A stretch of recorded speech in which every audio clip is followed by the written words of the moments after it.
गरीबों का बेटा, गरीबों का चहेता, आप सभी की शान, आपका सम्मान, आपका दुलारा विनोद कुमार सिंह उर्फ विनोद भैया, प्रधान पद के प्रत्याशी नारायणपुर कला से। मेरे भाइयों बहनों, नारायणपुर कला से विनोद भैया को विजयी बनाना है और अपने क्षेत्र को चमकाना है। नारायणपुर की जनता ने इस बार ये मन में ठाना है। नारायणपुर की जनता ने इस बार ये मन में ठाना है। अपने विनोद भैया को अब की प्रधान बनाना है। अपने विनोद भैया को अब की प्रधान बनाना है।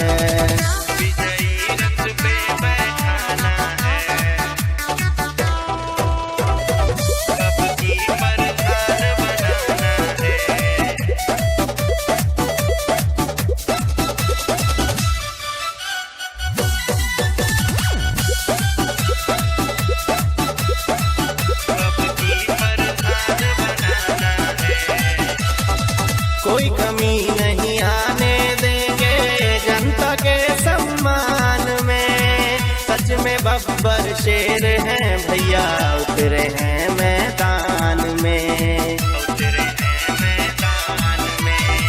कोई कमी नहीं आने देंगे जनता के सम्मान में। सच में बब्बर शेर हैं भैया, उतरे हैं मैदान में। कोई भी चूक न होने पाए, मिलकर साथ निभाना है। कोई भी चूक न होने पाए, मिलकर साथ निभाना है।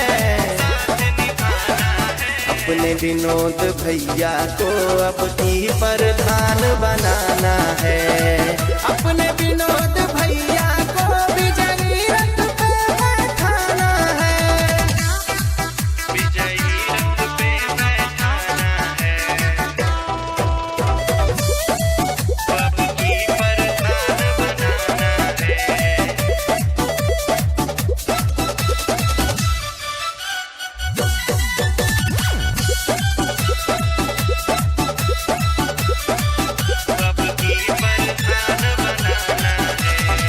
जो कहे हैं विनोद भैया करके वो दिखलाएंगे। जनता के सम्मान के लिए अपना लहू बहाएंगे। जो कहे हैं विनोद भैया करके वो दिखलाएंगे।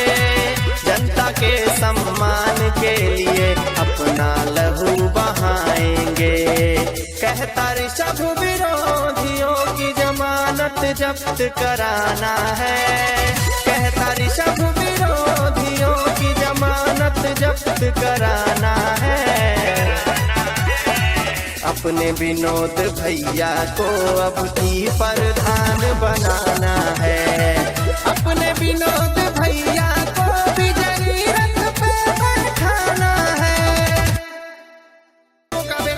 गरीबों का चहेता, आप सभी की शान, आपका सम्मान, आपका दुलारा विनोद कुमार सिंह उर्फ विनोद भैया, प्रधान पद के प्रत्याशी नारायणपुर कला से। मेरे भाइयों बहनों, नारायणपुर कला से विनोद भैया को विजयी बनाना है और अपने क्षेत्र को चमकाना है। नारायणपुर की जनता ने इस बार ये मन में ठाना है। नारायणपुर की जनता ने इस बार ये मन में ठाना है। अपने विनोद भैया को अब की प्रधान बनाना है। अपने विनोद भैया को